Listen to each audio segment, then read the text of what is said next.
नमस्कार दोस्तों, आप देख रहे हैं सोशल न्यूज। मैं आपके साथ मोहम्मद अकरम लगातार आपके बीच में खबरें लाता रहता हूं। आज कांग्रेस और बीजेपी को लेकर आपको कुछ बताना चाहूंगा। दरअसल पार्लियामेंट के अंदर दोनों के अलग अलग मुद्दे उठाए जा रहे हैं। कई दिनों से ये मुद्दे उठाए जा रहे हैं दोनों की तरफ से। मैं आपको बताना चाहूंगा, बीजेपी ये कह रही दोस्तों कि राहुल गांधी ने जो विदेश की धरती पर बयान दिया है उसे लेकर राहुल गांधी को माफी मांगनी चाहिए। दूसरी तरफ कांग्रेस की अगर बात की जाए, कांग्रेस लगातार ये मुद्दा उठा रही है कि आखिरकार मोदी जी और अडानी जी का रिश्ता क्या है, अडानी जी कैसे इतने ज्यादा अमीर हो गए, इसे लेकर जांच की मांग कर रही कांग्रेस। और इसी के साथ मैं आज आपको बताना चाहूंगा, संबित पात्रा ने एक इल्जाम लगाया है राहुल गांधी के ऊपर। क्या वो सच में सही है, इसका जवाब आप मुझे देंगे, क्योंकि वीडियो आपके सामने राहुल गांधी की आखिर में मैं रखना चाहूंगा, जहां पर संबित पात्रा ने जो इल्जाम लगाया है क्या सच में उस वीडियो में दिखाई दे रहा है, क्या राहुल गांधी वैसा कुछ करते हुए दिखाई दे रहे हैं, आपके सामने रखूंगा। लेकिन सबसे पहले मैं आपको बताना चाहूंगा, जेपीसी की जांच की बात लगातार कांग्रेस की तरफ से की जा रही है। जेपीसी की जांच वो जांच है जो सबसे ऊपर मानी जा सकती है। तो मैं आपको बताना चाहूंगा जेपीसी की जांच आखिरकार है क्या, जिसे लेकर लगातार जांच की बात कांग्रेस करते हुए नजर आ रही अडानी जी को लेकर। जेपीसी का फुल फॉर्म है ज्वाइंट पार्लियामेंट्री कमेटी।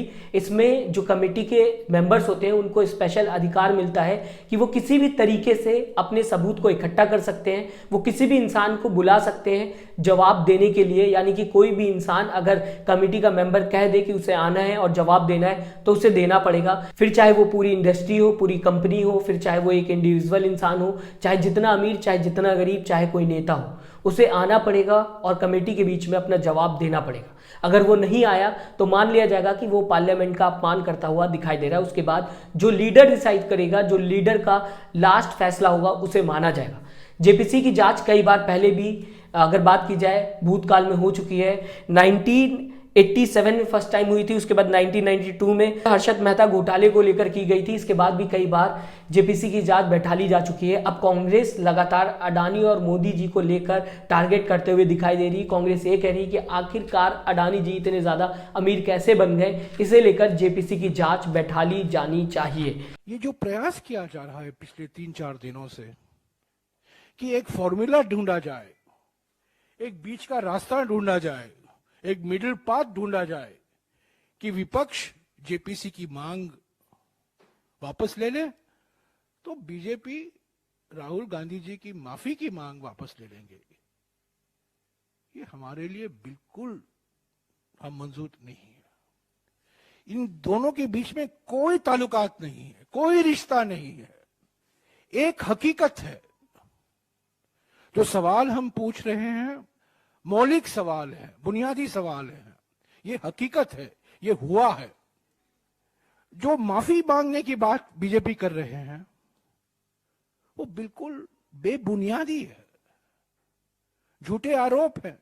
तो इन दोनों के बीच में ये कहना कि आप ये वापस लीजिए तो हम माफी मांगने की बात वापस लेंगे, हम सौदा करने के लिए तैयार नहीं है। फिलहाल अगर बात की जाए, बीजेपी काफी ज्यादा खामोश हो जाती है जब अडानी जी की बात होती है। अडानी पर अभी तक बीजेपी की तरफ से कोई भी प्रतिक्रिया नहीं आई है, कोई भी बयानबाजी किसी ने नहीं की है। बीजेपी लगातार साइलेंट है अडानी को लेकर। अडानी की कोई भी बात बीजेपी की तरफ से नहीं की गई। जयराम रमेश ये कहते हुए दिखाई दे रहे हैं कि राहुल गांधी को ये जो कहा जा रहा है कि उन्हें माफी मांगनी चाहिए, ये सिर्फ एक बहाना है। असल में बीजेपी नहीं चाहती कि जेपीसी की जांच बैठे अडानी को लेकर। इस तरीके की बात जयराम रमेश अपनी प्रेस कॉन्फ्रेंस में करते हुए नजर आए। उन्होंने कहा कि ये तो बीच का एक रास्ता है, जो लगातार ये कहा जा रहा है कि राहुल गांधी को माफी मांगनी होगी, ना फिर राहुल गांधी माफी मांगेंगे और ना ही जेपीसी की जांच बैठेगी अडानी जी को लेकर।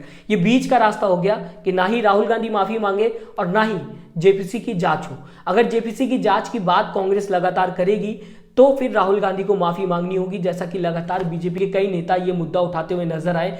कुछ दिनों पहले की अगर मैं बात करूं, हर किसी नेता ने आके ये कहा कि राहुल गांधी ने जो भी कहा है वो कहीं ना कहीं भारत का अपमान है, राहुल गांधी को आकर माफी मांगनी चाहिए। इस तरीके की बात बीजेपी के लोग करते हुए दिखाई दी।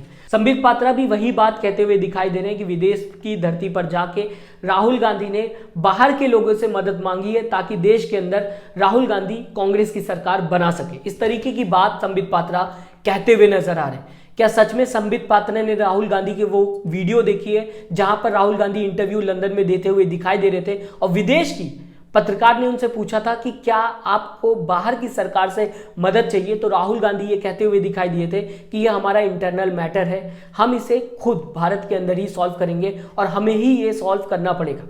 फिलहाल संबित पात्रा की पहले ये वीडियो देख लीजिए जहां पर राहुल गांधी के ऊपर इल्जाम लगाते हुए संबित पात्रा दोस्तों नजर आ रहे हैं। ये एक खुला निमंत्रण है कि आप आइए और भारतवर्ष के आंतरिक लोकतंत्र में आप आके घुसपैठ करिए और आप हमें नेता बनाइए। जिस बेसिस पे संबित पात्रा ये कहते हुए दिखाई दे रहे हैं कि राहुल गांधी विदेशी ताकतों की सहायता चाहते हैं ताकि कांग्रेस की सरकार बना सके इंडिया में, उस वीडियो को भी मैं आपके सामने लाना चाहूंगा जहां पर राहुल गांधी इंग्लिश में कम्युनिकेट करते हुए दिखाई दे रहे हैं। विदेश की पत्रकार जब उनसे सवाल पूछती है कि आपको क्या सच में विदेश की ताकतों की मदद चाहिए जो इंडिया में डेमोक्रेसी पर आप बता रहे हैं कि खतरा आपको लग रहा है इसकी मदद के लिए, तो राहुल गांधी ये कह रहे हैं कि ये इशू इंडिया का है, इसे इंडिया के अंदर ही सॉल्व किया जाएगा, ये हमारा मुद्दा है, इसे हम सॉल्व करेंगे, आप लोग सॉल्व नहीं करेंगे। हालांकि ये कन्वर्सेशन इंग्लिश में है, शायद इसलिए कुछ लोगों को समझ में नहीं आ रही और शायद इसलिए लगातार राहुल गांधी पे सवाल उठाया जा रहा है। Mr. Gandhi, thank you for your candor and your plain speaking. You've spoken about democracy in trouble. You spoke about it just now. You spoke about it yesterday, and you expressed some surprise at the fact that Western European countries don't seem to have noticed that large chunks of democracy were falling away. So here's my question, two-parter. One, what are you, the Congress Party, but you also the opposition, planning to do about this? And part two, what would you like London, Paris, Berlin, all the other capitals, the governments and the people to do about this? No, look, first of all, it's our problem, right? It's an internal problem. It's an Indian problem, and the solution is going to come from inside. It's not going to come from outside. इसी के साथ मैं आपके सामने कुछ और point Rahul Gandhi के रखना चाहूंगा जहां पर राहुल गांधी ये कहते हुए नजर आए कि विपक्ष के ऊपर स्पाई करने की कोशिश की जाती सत्ता में जो सरकार है उसके द्वारा, यहां तक कि गवर्नमेंट ऑर्गेनाइजेशन का गलत इस्तेमाल किया जाता है, हम पे जांच बैठा ली जाती है, हमारे ऊपर गलत मुकदमे चला दिए जाते हैं, हमें दबाने की कोशिश की जा रही है। कोई भी बिल लाया जाता है अगर भारत के अंदर तो उसमें विपक्ष की कोई भी भूमिका नहीं होती, हमारा माइक ऑफ कर दिया जाता है। इस तरीके की बात राहुल गांधी करते हुए नजर आए। किसान बिल को लेकर भी राहुल गांधी ने बात की, जीएसटी को लेकर भी बात की, कई अहम मुद्दों पर राहुल गांधी ने अपनी बात रखी। क्या सच में भारत का अपमान था जब लगातार राहुल गांधी बीजेपी को लेकर सवाल उठाते हुए दिखाई दिए?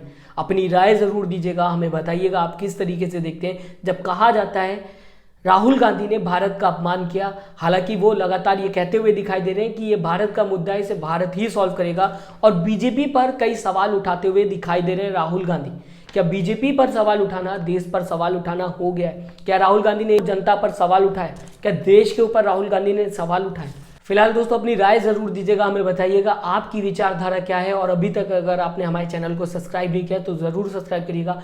लेटेस्ट न्यूज के लिए अपना ख्याल रखिएगा। नमस्कार। चैनल को लाइक शेयर एंड सब्सक्राइब करें और बेल आइकन दबाना ना भूलें।